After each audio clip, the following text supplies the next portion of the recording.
Thanks to everybody that is watching this on video. We are going to be taping. We're not showing it live, but we are going to be taping. And this presentation will be up on our webpage. The presentation, as well as a formal question and answer period that's going to be coming after. Your participation tonight, your input to our survey, your feedback to what you hear tonight is so important to the ultimate success of this project. Tonight during the presentation, you're going to hear more about how you can provide us with your feedback, but you will have the opportunity for another 2 weeks or so after tonight, for those of you that are watching the tape, or for those of you that are here and think of some things afterwards, you'll be able to share your thoughts with us. And I can't stress enough, you know, a couple people have asked me, well, what's your plan? What's your favorite? No decisions have been made yet, and I can't stress that enough. And that's why your input tonight is so very valuable to us going forward. I know most of you had a chance to look at the plans outside. Those renderings are going to be up on our website, and our consultants are going to be discussing each one of them during the presentation. And there will be more time in an open house setting with all of us and the consulting teams here after this formal presentation. So we'll continue to be here engaging, answering your questions in a one-on-one format out in the lobby. We have a lot of town staff here tonight, and I want to thank all of them for being here. We have town board members Christine Corrado and Robin Wilt are with us tonight. We also have members of some of our volunteer boards, and I really appreciate their presence, their participation in making Brighton a better community. So with that, very, very important, I also want to thank Allie and Barb. That's Allie you see signing right now. Allie and Barb are our ASL interpreters for this evening. So now I'm going to turn the podium over to Bill Price from SWBR, and Bill will introduce all of the consulting team tonight. Bill? Thank you, Wood. Appreciate it. Good evening, everybody. I'm Bill Price. I'm a landscape architect and urban designer with SWB Architects here in Rochester. The team that's been working on this, I'd like to introduce Darren Barr from Ballard King. They're out of the western part of the country, but do work all across the country on similar type facilities. And Darren has actually been a resident of the Rochester area and worked for a local recreation and community center here in Rochester area. So he knows an awful lot about our community. Also from my team is Marley Finestone. She's in the back taking notes. We have Carmine Tronalone. He was out front signing everybody in. Another member of our consultant team was Fisher Associates that spent a lot of time on the infrastructure and traffic related issues associated with the alternatives that you'll see tonight.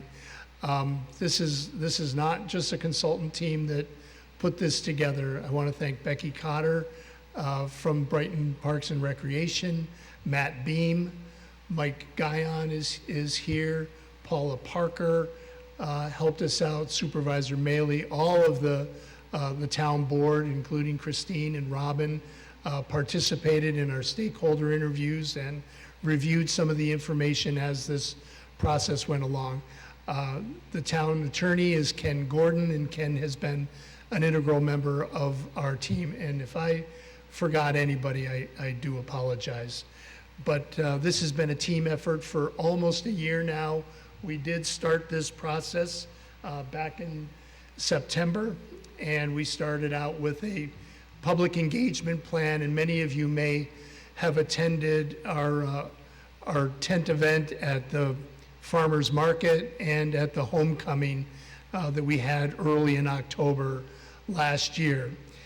So we've been out, there's a lot of people who have given their input, and we're going to go over how that public input led to the program that we've developed for a potential community center here in Brighton.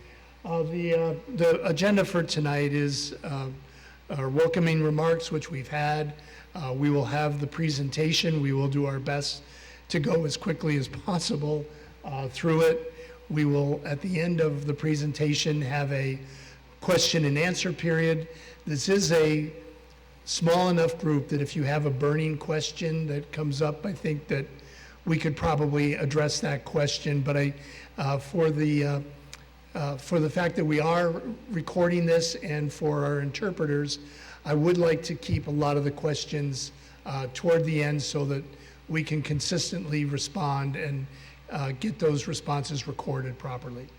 And then after that, we welcome you to back out to the lobby if you would like to talk to any one of us again in further detail as you learn more about it, and you may want to look at certain details, and we'd be happy to talk to you again at the end of this.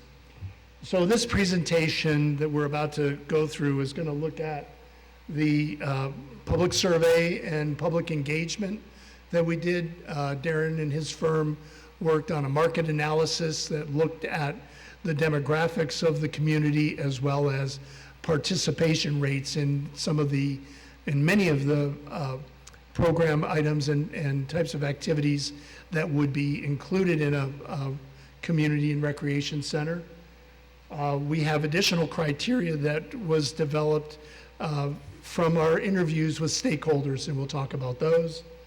We'll get into the recommended program for the facility. And another thing to note is that we did look at all of the facilities in adjacent towns. So many of you have probably seen Irondequoit, Henrietta, Parrington, Pittsford, Chili.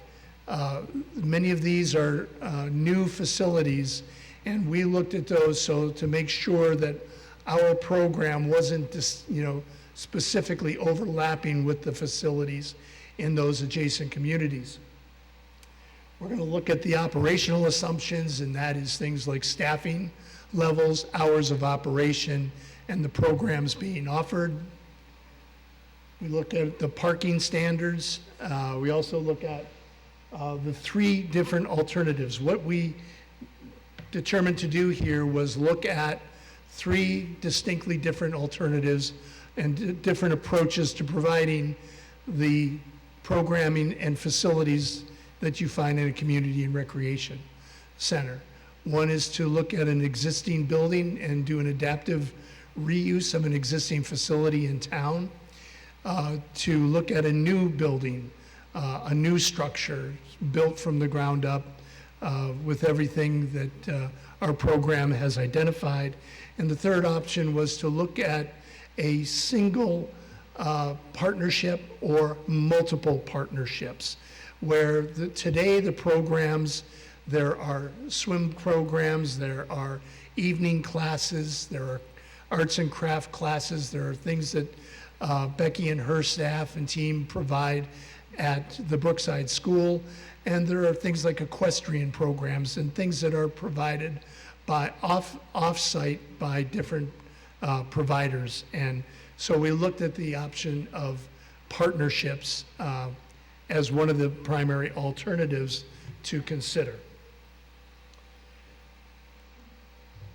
So what we're showing here is a kind of a recap of the survey and our public engagement events. We had put together a list of up to about 25 different program elements and facilities that would go into our park systems and adjacent to a community center. And as far as what would go inside the community center, we have a list of the top 10 elements that are items that people identified through our survey. And on the right-hand side are the top elements that people identified to go in our park system that would complement the community center itself. So you can see those, the number of respondents that pick those items are in the lighter gray on the right-hand side, and you can see the elements themselves. The additional criteria were things mentioned. We had 2 days of stakeholder meetings. These were local business folks. These were local sports teams that use Brighton facilities. These were, I apologize, the Parks and Recreation Advisory Committee. So we had quite a few stakeholder groups meet for 2-hour sessions for over 2 days. And out of those meetings, we identified this list of things that were believed to be, some of those elements that you wanted to have your facility in or adjacent to. So green space. Coming off of COVID, we wanted programs that could happen indoors and outdoors. It was identified to have a campus of buildings, a complex of buildings, whether that was buildings that are lodges, the outdoor pavilions, but to create a campus complex so that there was something to bring people to it on a year-round basis and create that social networking opportunity. Connectivity is very critical. Most people identified a location in central Brighton as a critical location. Find something centrally located, but also something that you could get to on your bicycle, you could get to by the trail system, the sidewalks, and that it was easily accessible to all ages and all abilities. Having a presence or image, something that would give kind of an iconic character, have a kind of an iconic character, architectural style, and presence in the community was something that was identified as important.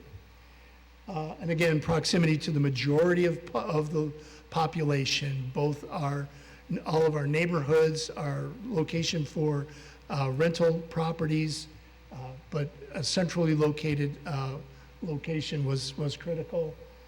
And synergies with the farmers market, both the summer farmers market and the winter's farmers market that is being developed. And lastly, proximity to public transit and the ability to get here by transit. I'm going to let Darren talk about some of the operational elements. He's going to let me drive, so this is fun. And if you told me I was going to be this hot in Rochester, having lived here before, I would have told you you're crazy. So my name's Darren Barr. I work with Ballard King and Associates. We're based out of Denver, Colorado. I spent, I think, 4 years working for the town of Pittsford Recreation Department, so actually followed Becky from her time there. So we're very familiar with Brighton, and it's always fun to be back in Rochester. So I'm a wanderer, so hopefully I can do this at a podium. What we went ahead and did in addition to the public input process is we also created a market analysis document where we looked at demographics and participation statistics. So when we get to the operations and we get to the recommended program of the building, it's built on all of those pieces. It's not just one single item. So we went ahead and talked about the fact that the recreation department would be able to continue to operate all their programs in all scenarios, all of the recommendations that we are making, we're going to require at least 2 additional recreation supervisors. Becky's staff is pretty lean and mean right now, and to accomplish some of these things, it was going to require some additional staffing. All of the options required maintenance staff, custodial staff. Utility costs were factored in on a per square foot, and we also factored in liability insurance. The hours of operation that we use to develop the operational plan is up there. That would definitely expand the availability of the facility compared to, touched it. Revenue associated with the plans, we went ahead and we took a look at both the existing and then the new revenue generation in each one of these models. And we also took a look at our staffing expenses needed to make sure that it not only took account, full-time and part-time, but benefits and contract instruction and all those types of things. So really tried to take a holistic view when we were developing these operational plans for each one of the facilities. Some of the rates that we went ahead and used, it's a little crazy to think that we're there in terms of our hourly rates, but that's where we're at. So we wanted to try and use the most accurate information we could come up with. A lot of the programs that Becky goes ahead and does right now are on a percentage split with her instructors, so we kept that consistent. We also identified opportunities for rentals in the gymnasium, large meeting rooms, and full facility rentals. This just goes ahead and gives you a list of what we included as it related to commodities and contractual obligations. Another thing that's a little different that we go ahead and we do when we put our operational plans together is we actually make a recommendation that the town should consider for a sinking fund, so that as you go year after year, you're allocating dollars so that by the time you're in year 5, 6, and 7, you have a lump sum of money that you can go ahead and access to make improvements to the facility, as opposed to, if you have to go ahead and if you're hearing about, okay, we need to replace a squad car, or we need to go ahead and get a new basketball hoop, which one of those is going to win out that argument, right? So we want to go ahead and prevent that from happening. Some other things that we went ahead and took a look at is that all three facilities would allow the town to go ahead and continue with their recreation programming. Wouldn't necessarily allow them in all scenarios to expand it, but at least continue it. We took a very conservative approach to the revenue generation. Having been in Becky's position and had to implement these feasibility studies, we know it's important to be conservative and not necessarily pie in the sky. None of the three options employed a membership component. And what I mean by that is we really looked at this as a community center, that there's programs that are going to take place there that people would have to pay to participate in, but to come in and shoot baskets or walk on the walking track or those kinds of things, there would be significant access to the community as a whole. There was one last topic that was discussed, and if it was co-located near the farmers market, is can we go ahead and can we take some facility space out of the facility and maybe it's absorbed by farmers market? And we want to try and avoid doing that. The better option is to try and task the rec department with programming those farmers market buildings when they're not being used as such. I'm going to turn it back over to Bill to talk about parking standards. As we all know, in Rochester, we love our parking spaces, and as much as we want to have access to all of these facilities, each of these options, we know that there are at least 6 months of the year that we are going to be driving our car, or we're going to be carpooling to the site. So we wanted to make sure that based on the current standards for parking for recreation and community facilities, that we were accounting for the proper number of cars and parking spaces. So we used the parking spaces generated by the Institute of Transportation Engineers. They have a specific category for community and recreation centers, and they also have standards for just about all other facilities. When it came to looking at the JCC option, we did also take a look at the live theater and what the square footage and the seating arrangement and capacity of the Hart Theater there would require in the way of parking, so that we could compare, do all three of these options provide adequate amount of parking? So I think really there's a lot of information here, but based on the parking ratios, what that means is the top line of high means that for every 1,000 square feet of facility, you need 4.7 parking spaces. So we compared that across. So the Jubilee Center would need a total of 100 spaces. Buckland would need 184 spaces, and the JCC would require 167 spaces. And at the bottom, you can see spaces provided. The spaces provided do exceed the spaces required. So we do have adequate parking capacity. There are some caveats here. Obviously, when programs start to overlap, or in the case of the JCC, if you have 2 performances in one day, when there's an overlap between performances, there would be some issues with parking capacity. So let's take a look at the specific three options that we investigated. This option is the Family Jubilee Center. It is located on South Clinton Avenue. Many of you may not know where this is or recognize the site, but if you are at Tops Plaza and you go south, you go past Brighton Child Care, and then up on the hill behind or to the south of the Child Care Center is where this is located. It is an existing building. This building has been here since the 60s. It was added on to in the early 2000s with a gymnasium, and this facility has come up for sale and our consideration. So over here is Lac de Ville.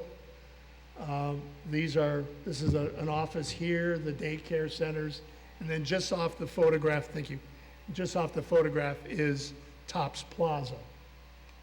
This is South Clinton Avenue. The access to this would be off of South Clinton Avenue through the adjacent property. This was always contemplated, so the easements are in place for that. And then the parking would be added onto. There's a lot of parking already around the building.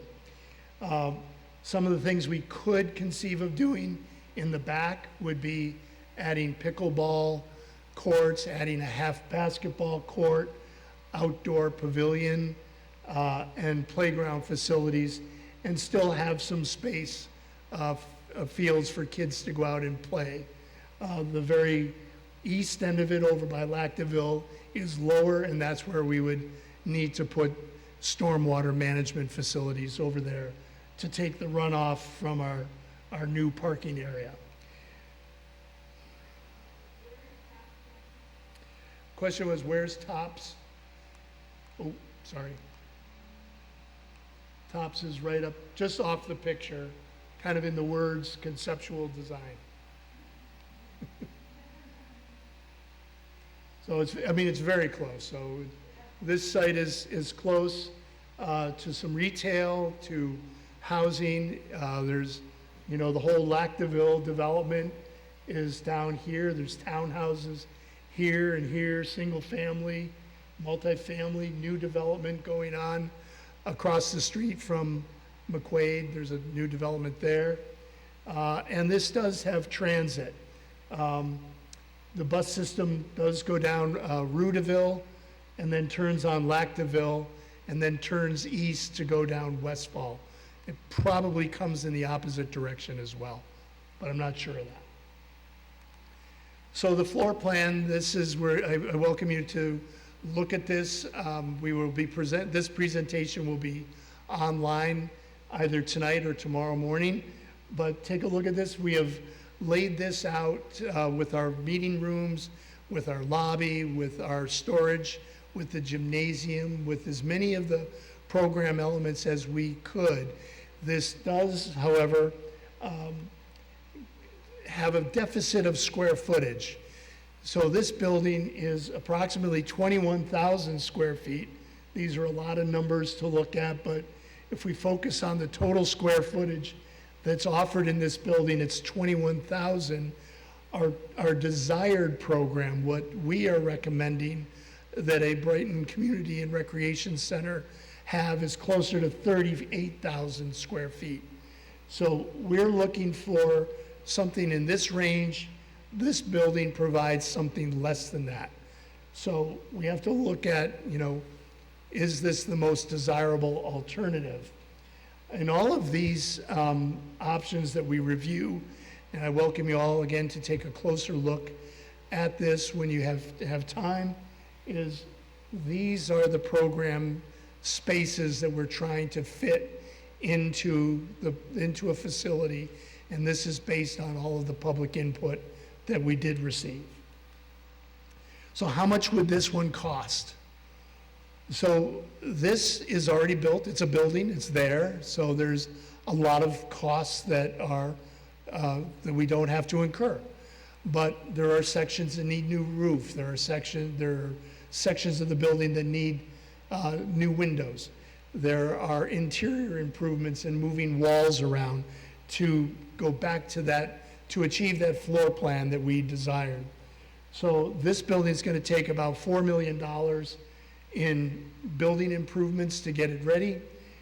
We have FFE is a architecture term for fixtures, finishes, and equipment.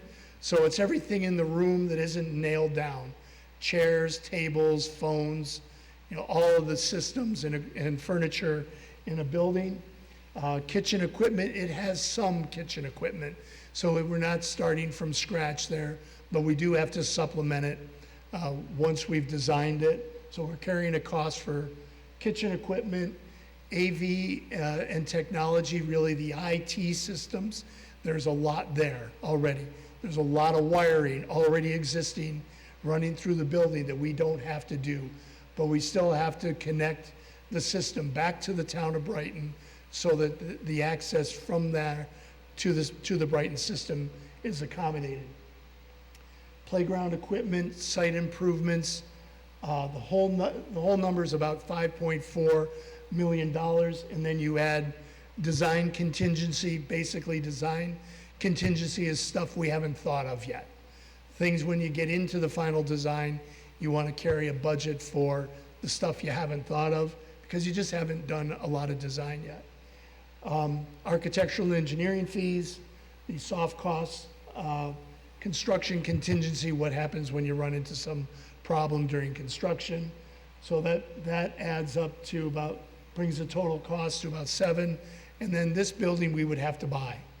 The town would have to buy this particular building, and we put a budget of 1.75 million in, bringing the total budget to 8.8 million, or $330 per square foot. Now, a lot of times people understand the per square foot cost, they understand the value of their home on a square foot basis. That's why we put the number in. Some of you may not know it. And on the right-hand side, just goes over the different things that would be included in the numbers. So Darren knows the operational costs. So this goes ahead and just gives you an overview of what the operational costs are going to be. This number right here, existing revenue, is what the town is currently doing. These would be new operational expenses and new revenue generation. There's that $150,000 that they would allocate to the annual improvement fund. There's a pool usage fee from the JCC that we'll talk about a little bit later. But essentially, when you go ahead and you factor in the debt service plus the new operations, it's about $1.35 million per year. When we took the average home price of Brighton at $271,000 per household, it essentially comes out to the annual household impact is about $120.57. Some commentary on the Jubilee, and this is more from our perspective as former operators. Indoor spaces, as Bill mentioned, are a little bit undersized, in particular the gymnasium. The parking lot is going to need some improvement, in particular if Becky's going ahead and her staff are running significant morning programs on a Saturday morning, or a lot of activities going on in the evening hours at the same time. The central location to the community makes it appealing. That's not my commentary. That's me going ahead and saying one of the things we heard from the public over and over again is we want a central location. So that checks that box.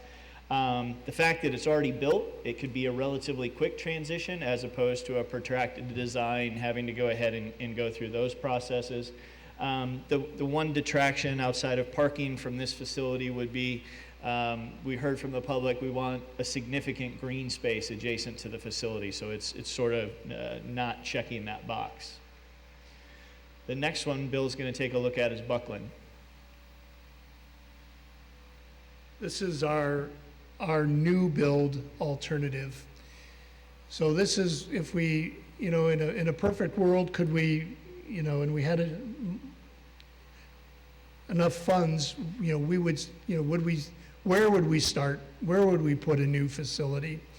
And the town has invested, as we all know, over the years in open space and made significant improvements to Buckland Park over the years.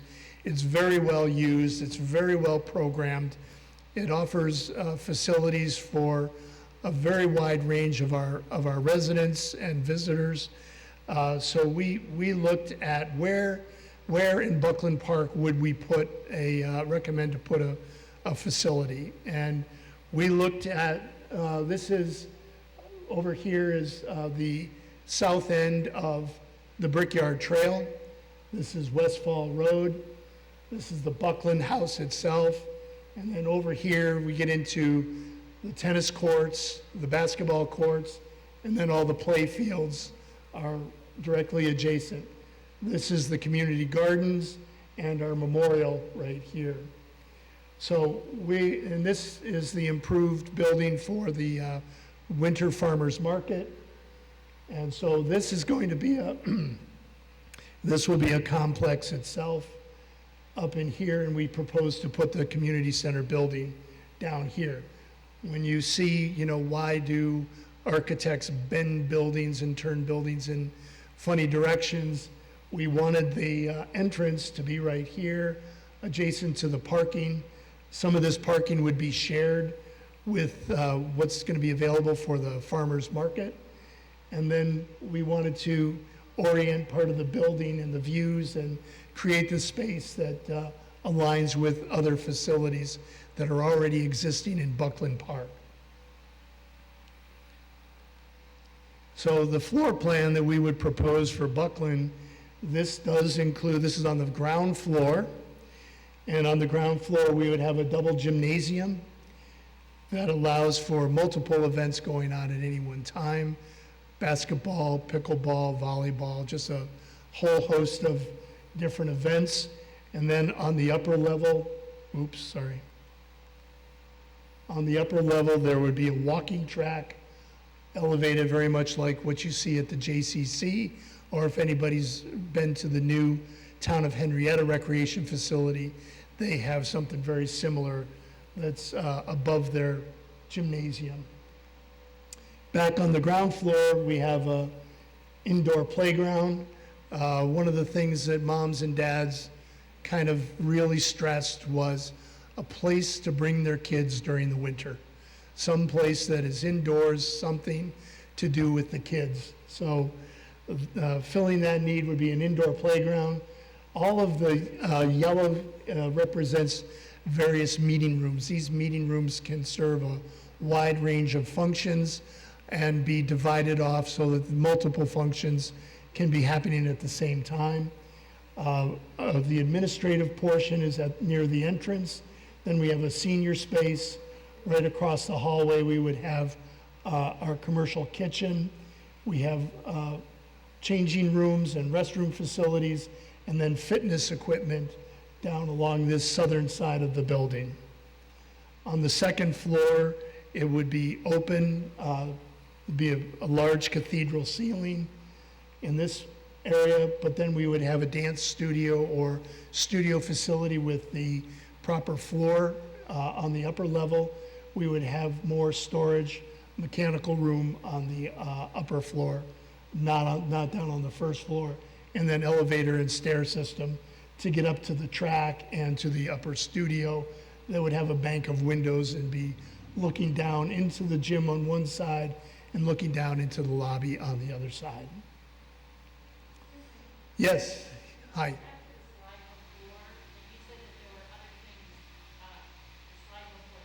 Okay.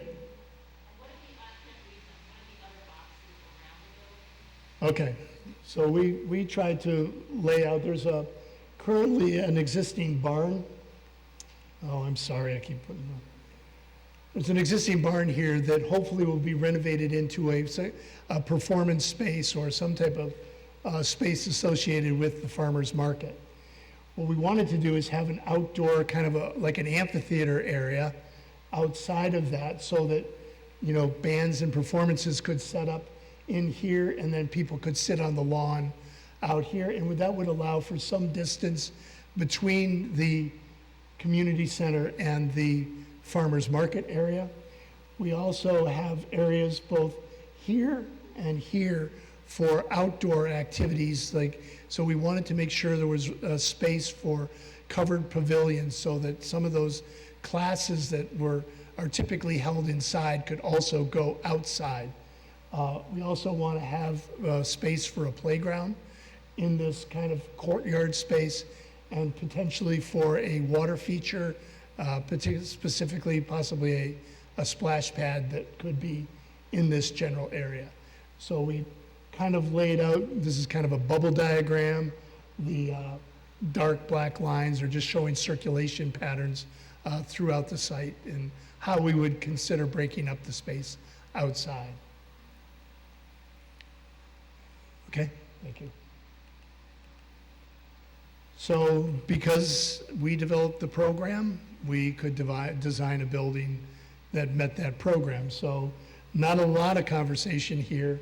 The only reason that we have, a 238 square foot deficit in space is because we actually calculated the circulation space, your elevators, your stairs, your hallways. That was actually, we were able to calculate that and not just use a percentage figure, which we did in the original program here. So what does this cost? We own this property, the town owns the property. It would be a matter of building a new facility. That facility we estimate at 38,000 square feet to cost $9.5 million. We would have interior finishes and equipment, as well as furniture. We would have event seating. We would need to buy chairs for various events, and chairs are something that are expensive. And when we talk about the Jubilee, those are existing there, so we didn't put that number in the budget. Exercise equipment, we didn't have room for exercise equipment at Jubilee, so we didn't put a number in that. But here we have space allocated for exercise equipment. Ballard King and SWBR just finished the Irondequoit Community Center, and so we had current, accurate information on the budget for exercise equipment. AV and technology, again, there's nothing there today, so we needed a larger budget for this building than we did at Jubilee that already has wiring, has a lot of IT equipment already there. Playground equipment, we're carrying the same budget. Site improvements, the reason this is more expensive than the other option was because we have to bring those utilities from Westfall Road down to the site. There are no water mains, there are no transformers, there's no electric service down there at this time. So the cost plus our contingency and soft costs bring us to a total of $15 million or $400 per square foot. And Darren?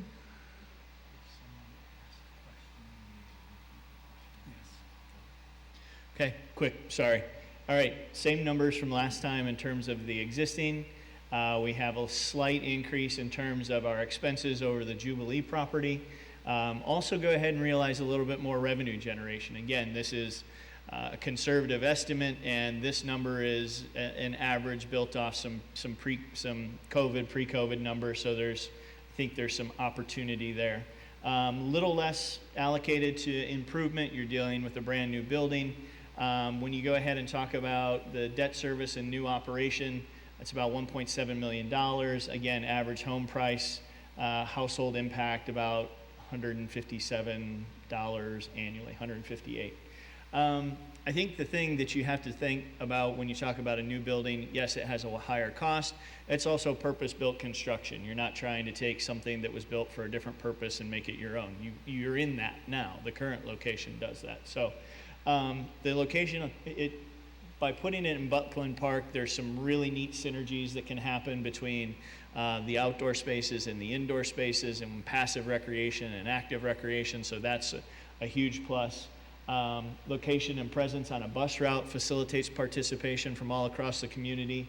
And the biggest challenge, and it's a challenge everyone is going through right now, is just construction costs are wildly fluctuating. So as you go ahead and as you go through that process, it could go ahead and create some challenges in terms of achieving those numbers. The next option and last option is the JCC. So this is the partnership option, where we looked at the alternative of, providing the programs through alternative providers. And that could have been equestrians, it could have been pools, it would be the Brighton Central School District. It would have been, pottery instructors. So a lot of programs are done currently through Brighton Central School District. So we looked at that variety of existing partners that could help provide some of the programming that the community wants, that they identified. But what we ended up with, we determined that, the JCC is really, probably the only option in town that has the square footage and the types of facilities that would meet the needs that we heard identified as being desired. So the JCC did a very nice proposal to us. We gave them the program of 38,000 square feet and asked them to develop a proposal of which spaces in their building would they be willing to turn over for exclusive use by the town of Brighton. And we got that proposal back, and one of the things we know that was identified was pool facilities, and they have those pool facilities. And part of that proposal that came back to us was an amount of a figure, an annual figure that would be charged to the town so that all families in town would have the access to the pool facilities at the JCC. And that number you've seen twice now. You'll see it again. It's $155,000 that would be charged to the town so that the town residents have access to their aquatic facilities. So many of you have probably been to the JCC. It's a very big facility, has 2 floors, and the outline in yellow here is what they would propose to lease to the town of Brighton. That's their gymnasium. There's a family space here. This is what they call Main Street. This is their entrance lobby today. Then over on this side is racquetball, childcare, meeting rooms or small auditoriums, and then the Hart Theater, and its uses around it, which are some of the dressing rooms and shops that they have there. So, and then this is their fitness center over here next to the pools, as well as changing rooms and spas here. On the lower level, they would dedicate to us the gym, the dance studio that's next to the gym on the north side. Then there's a courtyard here. We have the stair and elevator right here. And then there's Pilates and yoga spaces on the lower level that would be devoted to the town. These classrooms over here are part of the Walk Child Care Center, and those would not be part of the proposed space. So again, they did a very good job in providing the spaces, providing the areas that we could create the type of spaces that we want. So again, here's our program list, here's our desired square footage, and here's the square footage that the JCC proposed for us to be able to use. And you can see the variance between what is desired and what was proposed. And then we added a column over here so that you could get a sense of where in the building at JCC would we take the space that is currently something other than what we want and make those improvements to what we desire. And that's over in here, so that if you know the JCC, then you would know what spaces we're talking about modifying. What would it cost for the JCC partnership alternative? It's not a zero sum. We would not be buying this building. It would be an annual lease. So there is not an acquisition cost here, but it's also not a $0 capital cost. We'd have to get in and move walls, we'd have to change the decor, we'd want different finishes on the floor. Restrooms, there are current restrooms there that do not meet universal design standards or ADA standards that we would have to make improvements to. So we wouldn't just be able to go in, set up operation, bring in, Becky's full staff and start operating. We have to spend what we calculated about $886,000 in improvements. When you add the contingencies and design fees, that total jumps up to 1.1 million to make the space so that it's usable for the Parks and Recreation. And please note that that facility only has one gymnasium. It does not have two, and there's no way to add a second one at this time. So these numbers are, at the bottom, are the annual service agreement costs. So on an annual basis, the cost would be just shy of $700,000, and the pool usage fee would be $155,000, totaling almost $855,000 on an annual basis. Yes, please. Question was, how many years would the lease be? The proposal was not clear. We would assume 10-year lease period, yes. But you'll see in our summary that we carry that out a little bit further. So, from an interior design and improvement standpoint, we would be looking at walls, restrooms, interior lighting, signage and wayfinding, and as well as mechanical, electrical, and plumbing improvements.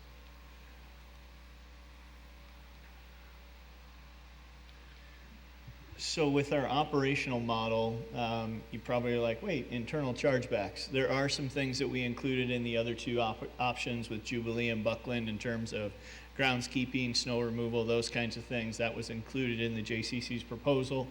Revenue generation and expenses. Again, now everyone understands what that $155,000 is that it would get residents of the town of Brighton access to the pool.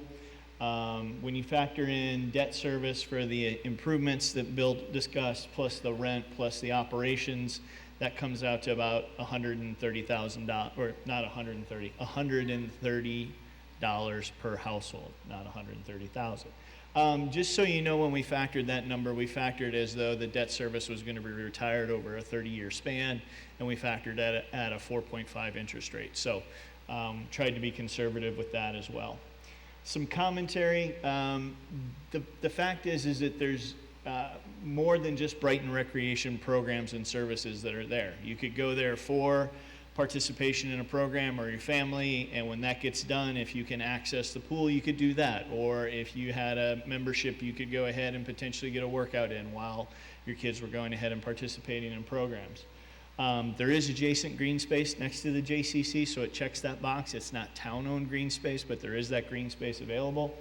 And again, the fact that it's already built, much like Jubilee, goes ahead and means it could be a little bit quicker in terms of a transition from current location to this location.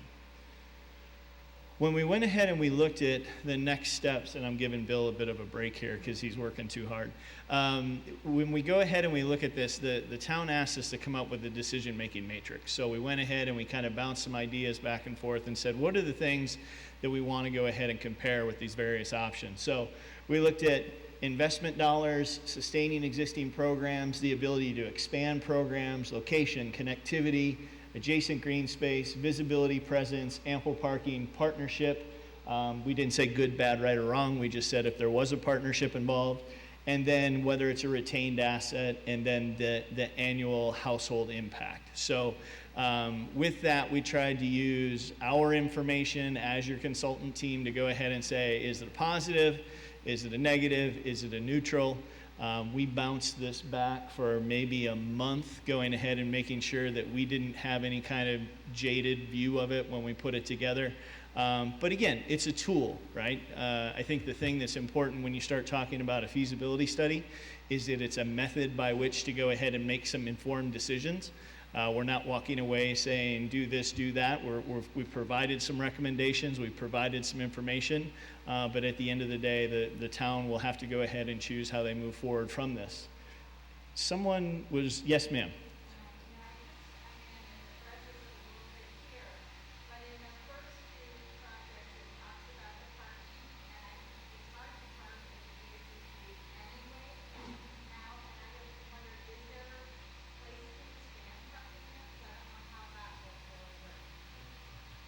So the question essentially was, is there a way to expand the parking at the JCC? I don't know the answer to that right away. Obviously, we went ahead and we wanted to look at total number of spots that were available. There was a couple times when we went by there where it was midday and it was during the school week, and yeah, there's ample parking. And there's other times when it's kids pick up after the end of day camp and you go through and there's no place to park. So some of it's cyclical daily, but that's something that you're right, we probably should at least go ahead and see what other kind of, where the property lines line and if there is that opportunity. It's a good question. Okay, yes ma'am.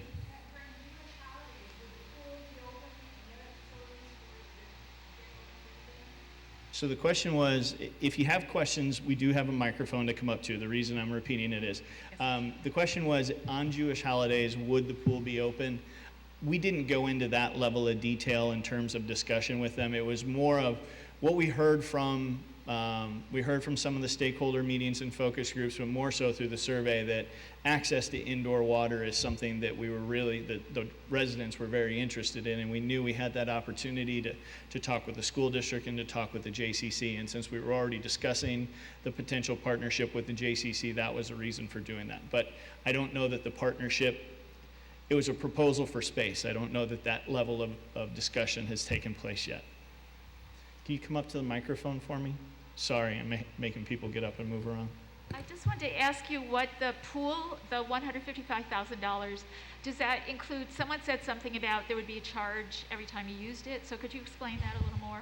Yeah, so the $155,000 is a figure that was arrived that goes ahead and gets households within Brighton access to the facility. There would still be an admission fee to get into the pool. So it's not as though the $155,000 means that anyone who's a Brighton resident can go to the JCC and access that facility for free. That just means there's an agreed upon rate that you'll be able to pay and be able to use the facility. Yes, sir, can you come up? We do have some pretty pictures other than this ugly graph to get to, but I'm glad we're asking the questions. Yes, sir. A very general question about how it is two organizations can share the space, sure. The JCC. How can they make theirs available? What capacity do they have unused now? And at what point are we competing for gym space? And how do they give that up? You know, it's a very general question about what makes this even possible, this sure. option. I think one of the reasons it makes it possible is when we went ahead and when we got the initial plans for the floor plan for the JCC, I outlined quite a few spaces, and it was sort of a beginning discussion of, can we go ahead and can we access A, B, C, D, all of these different kinds of things, because we really didn't know, and they didn't 100% understand what the town wanted access to.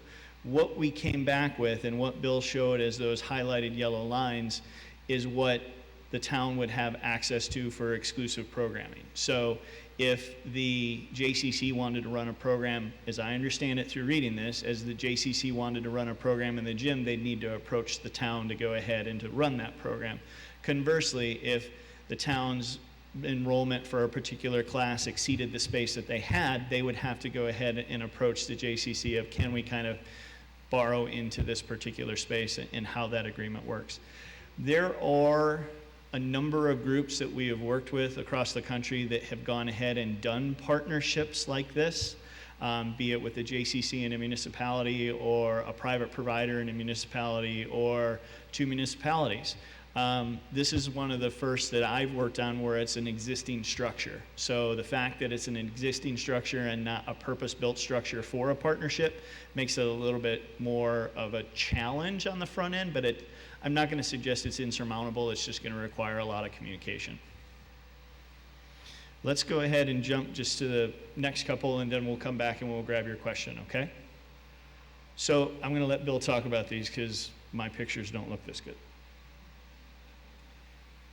So this is, we wanted to give some form and some character to the floor plan that we developed for the Buckland alternative. And this is, what we would envision an alternative opportunity, the opportunity at Buckland Park. This would be looking at the front corner where you're coming off the parking lot, and the gymnasium and walking track are to the right. And to the left are all of our meeting rooms, our exercise rooms, and the senior center and kitchens. Looking at the building, we would, this would of course be as sustainable as possible. All systems in the building itself, the materials used in it. Again, this is the back side. And then looking at it from above, either specific solar panels, solar shingles, all of our water systems, all of our storm water would be developed to what we call LEED standards, but the best practices in sustainability. We'll be taking questions, but we just want you to know that this presentation, both the taped version of this presentation and the PowerPoint that we've done here tonight will be posted to the town website, and you will be able to provide comments to us. Those comments to our community center at swbr.com. There will be a button on the town website that you hit for sending your comments, and that's where it will be directed, where we will be able to tabulate those and bring those comments back to the town staff. So that is it, and we would like to take the questions and welcome you. If we could, if everybody can bear it, maybe we turn off the fan so that everybody can be heard. If we see sweating more than what I'm doing, then we'll turn it back on. Bill, yes? Oh, sorry. And we do have water and ice with glasses out in the lobby, so please stay hydrated. We'll keep getting more water as you need it. I wanted to ask about outdoor pool area. The current pool was not mentioned at all. Is there an upgrade to that, or any consideration for the outdoor pool that exists right now? And the other two plans, aside from the JCC, do not include any indoor pool service. Is that correct? That is correct. And a pool was mentioned both in the responses to the survey, as well as when we did an outdoor event at the homecoming last year. And of course, we had a lot of kids, and a lot of stickers went on the board for pool. And it was a toss-up whether indoor was preferred or outdoor. But it has been mentioned, and it is not, we did not calculate the cost of a pool. We did put in the cost associated with use of the JCC as an alternative. But if the comment is you still desire a pool, we'd like to make that known to the administration. But the number for a new pool, indoor or outdoor, has not been included in any of these costs. Does that answer? I also would like to make a comment about the current situation. Please. That for families who use the outdoor pool, the charge of $3 a person, I think, is a little bit excessive for families with 3 or 4 children. That's a daily to pay. I think that it would be wise to consider a 2-month membership. You're only open 2 months, and perhaps families could join for a membership and be able to go every day for an hour. rather than having to pay $12 or $15 a day. Anyway, that's just my comment. Thank you. Thank you very much. Appreciate you coming out. Louise? On the first, is it the surgery center that's selling their building? No, it's a separate parcel that is owned by a different entity. The surgery center, there are cross-access easements, but the surgery center stays where it is, and the Jubilee site is sold by the current owner. And it's next to that?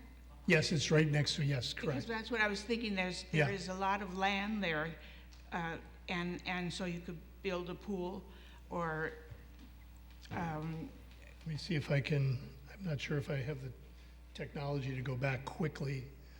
Yes, there is land available at Jubilee to the east of the building. And we would just have to look at alternatives if a pool was considered, whether it goes next to the building or if it were to be across the parking lot.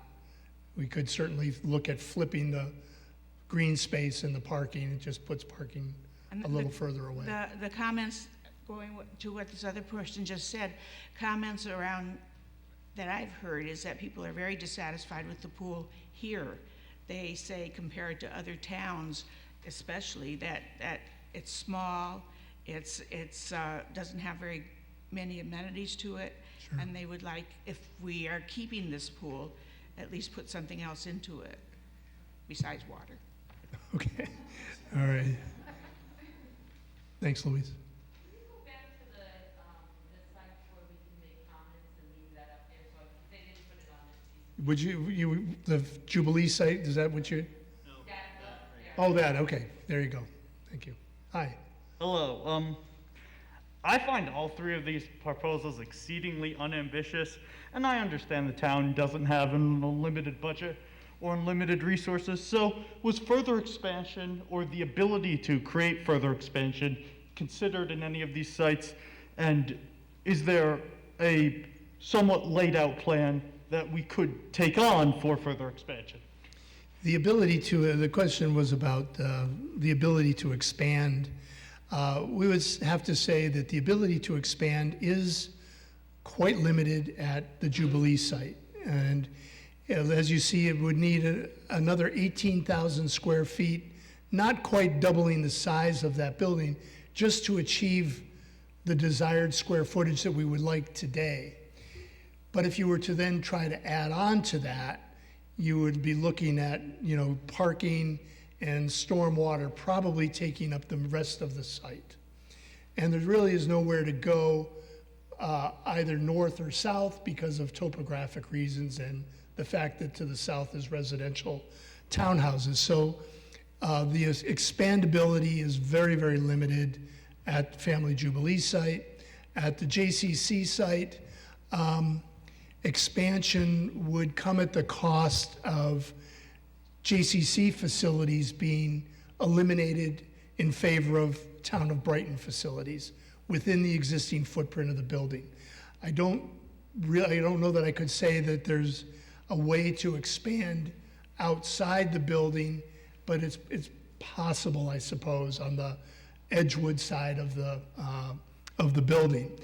The one place that we did look at is, of course, Buckland, and Buckland has ample space for us to connect off of the main lobby and move south to move west, probably not east, but certainly even a little bit to the north back toward the farmer's market. So there is expansion capability in at least 3 directions from there. So that could be, over time, a substantially larger facility with no additional acquisition necessary. Thank you. Hi. Hi, Carol Santos. I live on LaKine Drive, and that Jubilee site is a surprise to me because a few years ago they added 10 parking spaces and consequently sent Niagara Falls down the backyards of our properties. There's at least 10-foot grading difference. Right. Anything done to that site has to be done in conjunction with Lac Village. Yeah. I can't imagine the activity that would be up there and having residential neighbors, 10 feet from the border of your parking lot.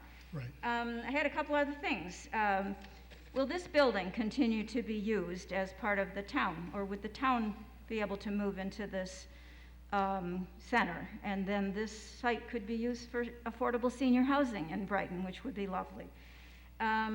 Also, when Buckland Park was built, the theory at that time was that Senator Keating Boulevard was going to be extended over to Winton Road, yeah. Winton Road, and that the entrance to Buckland Park was going to be off Senator Keating, which has magically never appeared, and I don't believe we own the property up to the point where that would be.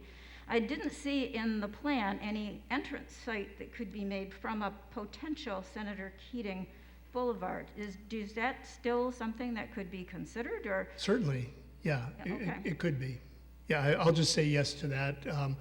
Where the building is placed on the site, I didn't give you a bigger picture of the site down to, say, 590, but the distance from where Senator Keating Boulevard would go up to the community center is probably somewhere between 500 and 800 feet. Yeah. It's quite a ways. Well, But it can happen. Yes, it could happen. the other thing is, it looked like the entrance to the JCC building was going to be part of the Brighton use, the current entry, which Yes, has a high degree of security. They have a Yes. childcare in the building, and I know that that increased a great deal at one point when the signing in and all of that became really stringent, because we had to be careful of childcare centers. Would they be moving their entrance to somewhere else, or would it be a dual entrance? no, so we would, the way it's proposed now is when you walk into the current facility and you've got the lobby right there as you walk in, that would become part of the town of Brighton. So that whole kind of lobby space becomes Brighton, you check in, and then you would go to the right toward the Main Street portion of the JCC, to the right of the atrium area. They would set up an entry where the doors are to the Hart Auditorium for all of the other JCC needs, so that when you were walking up to that entrance area, it's clear what's JCC versus Town of Brighton. And there would be no conduit between the child care center and the facilities that we'd be using? We would not be, any discussion or conditions of, we could talk with them about additional entries on the west facade, yes, on the west facade, but not at the Walk Child Care Center. No. Well, once you're in that building, you can pretty much walk up and down the corridor there, so I Understood, would think they'd want to understood. be part of And I that. think, Brighton Recreation is an open facility. We talked about this with JCC, that we would not restrict JCC members from coming into the town side and vice versa.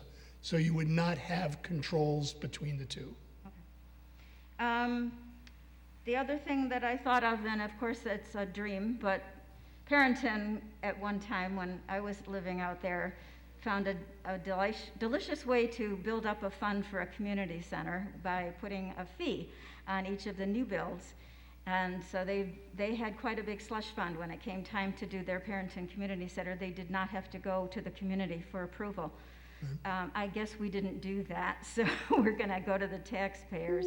But Well- could that be something that's built into any new projects that are built in the town? That there is some kind of a fee that would go towards a community center?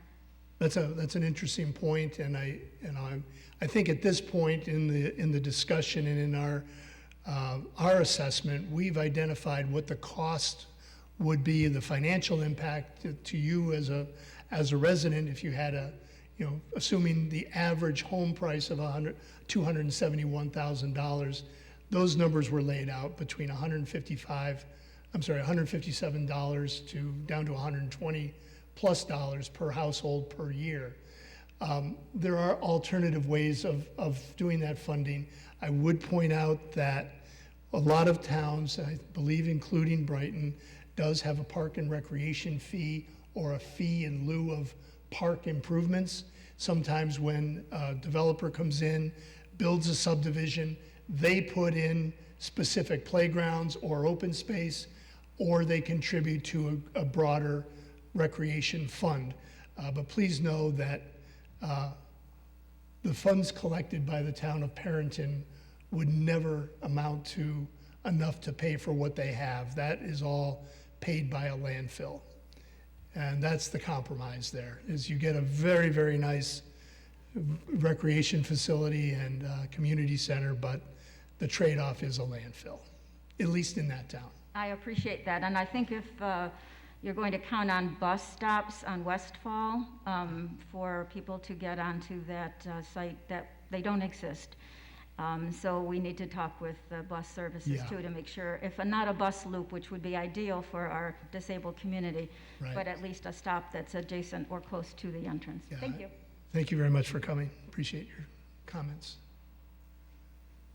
My name is Betsy Liano. I had a question because I'm currently taking a class that's in Buckland Park, and I noticed that as the parents are dropping kids off for their recreation programs in the fields, there's quite a backup of traffic on that one egress coming in and out of Buckland Park, which occupied over a half an hour, I think, for people to depart. So I noticed there's only one entrance and exit also that would be going to the community center if it were built there. Would there be a stoplight put at that entrance to facilitate movement? Because Westfall Road, as I noticed, is already quite congested. So I agree with her comment of having a second egress onto Senator Keating would probably be highly beneficial.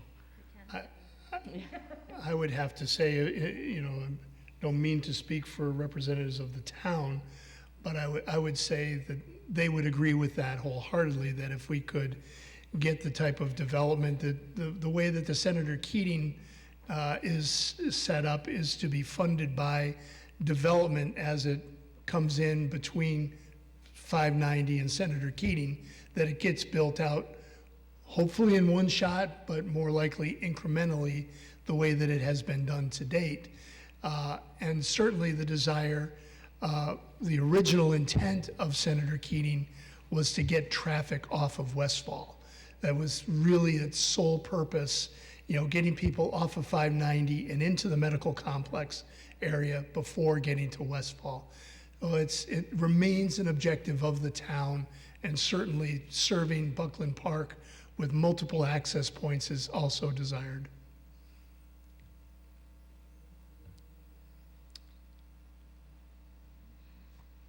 Folks, we've kind of overshot our agenda only by 5 minutes or so. The boards are out in the lobby. We're here, town staff, Becky, Mike, Bill, myself, and Darren.